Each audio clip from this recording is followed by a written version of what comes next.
Has gaming lost its touch? First off, let me start out. I believe that gaming is alive. I believe it's amazing. I believe there are games, but it's not the way that it was before. Oh my God, what the f is that? You have a machine gun? No, that's not fair. That's not fair. That's not fair. You got a machine gun. There wasn't even machine guns back then. Where games were popping. This and a third, this and a third, this and a third. I stutter a little bit, but you know them three fingers, they just popped out some crazy game. Now in the modern gaming space, we have like a game that carries this half of the year, a game that carries this quarter of the year, and it just dies off. No game has longevity, which is what I think is actually the main difference between gaming back then and gaming now. It's missing one thing. And the thing that it's lost its touch is genuinely, and this might sound surprising, soul. Gaming feels like it has no soul whatsoever, or not even no soul, but low amount of soul. And if I can give you a definition of soul, it's the little things and the thing that makes games feel alive. Before we even get into this, I'm not gonna ask you to subscribe.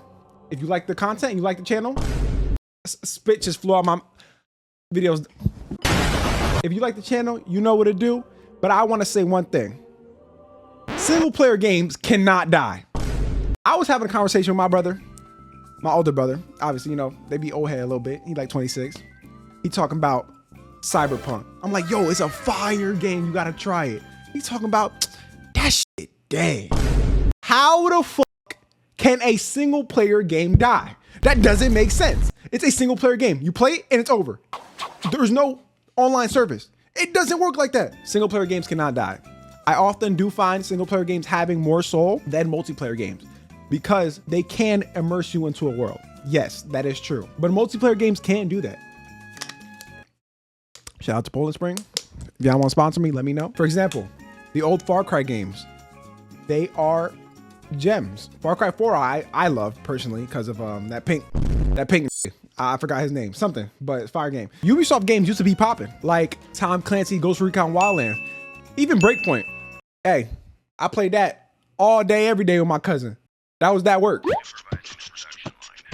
Hey, this out here to the Shabla native. We coming with them Shabla payments. You better pay us. We can't escape it. We go and break into your house like we make it. I'm a Shabla incredible true story. You gonna work up inductions in a laboratory. I'm feeling crazy, nigga. Get off my property. Rolling content and feeling nigga. Roll the dice monopoly. Ain't nobody stopping me still in his bars. Feeling like a nigga Kendrick Lamar up in the shit. I'm alright. If we're gonna I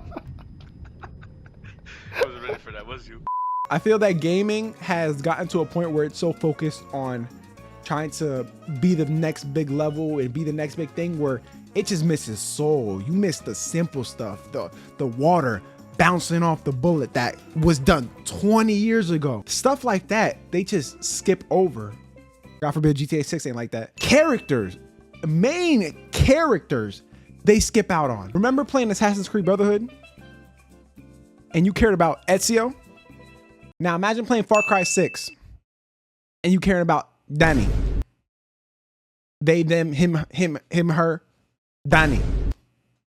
You don't give no fuck. Same company, vastly different probably gaming developers. Even in new Assassin's Creed, what, Naue and something and Yasuke, you don't care about these guys. I'm gonna play this off stream, man.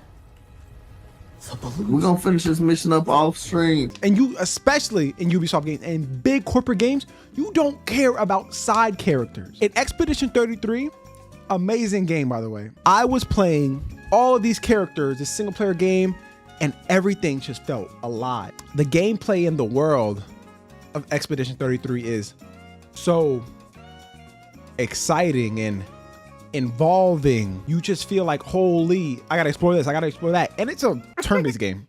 That was my first ever turn-based game. I was like, man, it's gonna be shitty. What's gas? How? Because they do it like that. It makes you immerse into a world of fantasy, of different things. Any game can do that. Some games, you don't even care about the side characters and they still be bomb. Elden Ring from Software Game. I just got into that game. Well, I didn't just get into it. I got into it years ago. I just got into From Software Games. And over the week, I've been spending time with my family and my girlfriend and everybody, and I went to go play Bloodborne. That's my first ever linear Souls game, other than Elden Ring. I played Lies of P, but that doesn't count as Souls-like. Bloodborne was amazing. It took me like 18 hours to beat, not knowing nothing, no tutorials, no guides, just straight work. It took me 18 hours to beat, and it was amazing. And then I went to go watch a video, and I realized how many routes I missed through that game, and that you could replay and replay, and the soul in that game, the characters, the lore that's not even explained, and it's just so much to do. I missed so much thinking I was dominating this linear game. Like, oh my God, I'm seeing everything. But there is so much more. And I haven't even tapped into the DLC yet. Games back then, in like 2016, even before when we was playing Brotherhood and we was playing Saints Row 2. Games just had it like that back then because they cared, and because I guess, not that gaming wasn't established like that, because gaming was established, Xbox 360 days and Minecraft and everything, but people were trying to pop out. People were trying to be better with themselves and lock in on this piece of work that they've been working on so long. I get that Ubisoft has like the quota they have to meet, but oh my goodness, Ubisoft. If you just return back to old Assassin's Creed, and if you just make a Tom Clancy Ghost Recon game like Wildlands or Breakpoint, but like take your time, don't make sure the game actually functions. Borderlands, come on. Making sure your game actually functions and is compatible with devices and can work, you will do good. Companies like Ubisoft, they have Siege. That is dying. I have 700 hours on that. It's not healthy. There's just a lot of money going around, and companies are way too comfortable. That's why indie games are taking over. That's why indie games have taken over. How long ago was Lethal Company? Probably like 2-3 years ago. Lethal Company, indie, made by one developer. Goated. Why? Because he took his time with that shit. Maybe he gave up on it right now, and I don't know where he been, but he did his little 1-2, and he bombed it, and that took over the industry for a bit. Indie games are taking over. Indie games don't have as much longevity, yes, but they are fire. Arc Raiders is popping right now. If y'all want to see Arc Vader, if y'all want to see an Arc Raider video, let me know. We can run it up. I haven't played that game in a minute. I also believe that no game is ass. Somebody in the comments, find me an ass game. A very booty game. I'll play it. No game is ass. It's just mid. And what makes it booty is the pricing. It's booty because you wasted $70 on something they believe was goated, and it turned out to be booty. Flat. Boring. Another one, Far Cry 6. I'm playing it right now. They wasted all that money on Giancarlo Esposito. Talking about starring Giancarlo Esposito. What about the game? What about the girl or the guy, Danny? Back to the main point. I believe that Soul has so much to do with gaming.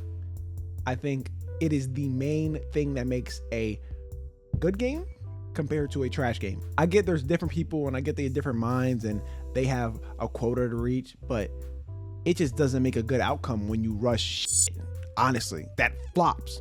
I don't think Far Cry 6 flop. I think it's okay. I've played it. I like it. There's a little bit of spongy damage and a little bit of stuff I don't like, but it's not bad. I roll around, I drive. It's fun. I think that gaming needs to get a grip, because these indie companies will take over like this, and these major companies will go bankrupt, and we will see a lot, Ubisoft, we will see a lot of gaming, Activision, we will see them go down. And they got the money right now because Activision on Call of Duty and Ubisoft. Siege fans are like roaches. Like, they won't die out. They just suffer with the hate until the game gets better for a day and Jinxie comes back, and then they go right back down. I think the only fear I have for gaming is that indie companies will be bought out by big companies.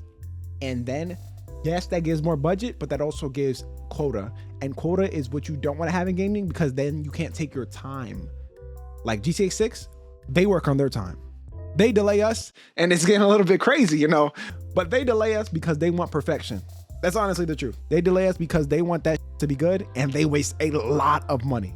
If GTA 6 flops, which it won't because it's projected to make holy shit amount of money. If GTA 6 does bad, I don't think it's doing bad, but if it doesn't give what it's gonna give, I'm not expecting booties to be bouncing in my face and I'm smelling the rancid coochie. What the fuck? I'm not expecting that. That was a little bit wild, my fault. I'm expecting a good game, a step up from Red Dead Redemption 2. Combat that is so, Red Dead is so fun. When I play online, I don't care what nobody says.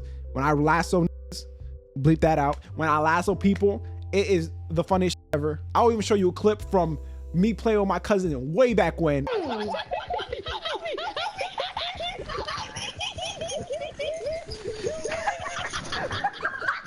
You companies do not have to be the next GTA. They're trying to be it so bad it's ridiculous. It's just not gonna work. In gaming, you can have your little people. You don't gotta be Mr. Beast. You don't gotta be. You could be mess yourself. That's a pull right there. If you know, you know. Developers trying to double hesitate food when they should just be focusing on time. Time creates a good game and a good outcome. It will always be like that. This is probably getting on too long, but essentially, I've been talking a whole bunch of bullshit. Soul makes games. Make a game with Soul. If you are a developer out there, I will play your game if you got Soul. Far West, sponsor me. Let's go to game. Take the video right here. Leave a like, subscribe, y'all. Ethan is the Expedition 33 hater. I'll put his channel in the description. Everybody tell him. What do you tell him? Tell that nigga fuck you.